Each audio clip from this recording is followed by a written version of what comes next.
যুদ্ধবিরতির ঘোষণার গুঞ্জনকে বুড়ো আঙুল দেখিয়ে ইসরায়েলে আবারও ক্ষেপণাস্ত্র হামলা শুরু করেছে ইরান। মঙ্গলবার সকালে ইসরায়েলি ভূখণ্ড লক্ষ্য করে ইরান সরাসরি এই আক্রমণ চালায়। ইসরায়েলের সেনাবাহিনী জানিয়েছে তারা ক্ষেপণাস্ত্র শনাক্তের সঙ্গে সঙ্গেই প্রতিরোধে নেমেছে।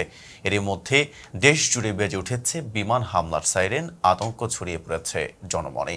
আল জাজিরার প্রতিবেদনে বলা হয়েছে, ক্ষেপণাস্ত্র হামলার পর ইসরায়েলের উত্তরের পাশাপাশি দক্ষিণের বহু শহরে আতঙ্ক ছড়িয়ে পড়েছে। মানুষজন ছুটে যাচ্ছে আশ্রয় কেন্দ্রের দিকে। সেনাবাহিনী জানিয়েছে, ইরান থেকে ছোড়া প্রজেক্টাইলগুলোকে আকাশ প্রতিরক্ষা ব্যবস্থার মাধ্যমে ঠেকাতে জোর চেষ্টা চলছে এবং জনগণকে দ্রুত নিরাপদ আশ্রয়ে যেতে বলা হয়েছে। এই হামলা এমন এক সময় হলো যখন যুক্তরাষ্ট্রের প্রেসিডেন্ট ডোনাল্ড ট্রাম্প দাবি করেছেন ইরান ও ইসরায়েল একটি যুদ্ধবিরতিতে সম্মত হয়েছে, কিন্তু ইরান তা সরাসরি প্রত্যাখ্যান করে জানিয়েছে তাদের কাছে এখনও এমন কোনো প্রস্তাব আসেনি এবং তারা যুদ্ধবিরতির প্রয়োজনও অনুভব করছে না।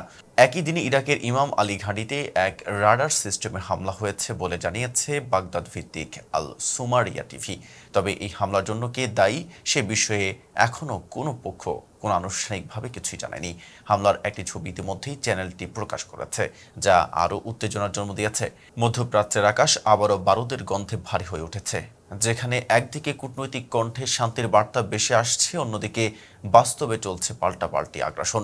ইরান ইসরায়েল সংঘাতের এই নতুন অধ্যায় আদতে কত দূর গড়াবে সেই শঙ্কা এখনও কাটেনি। এতক্ষণ সাথে ছিলাম মেহেদী হাসান। ফেজ দ্য পিপলের সাথে থাকার জন্য ধন্যবাদ।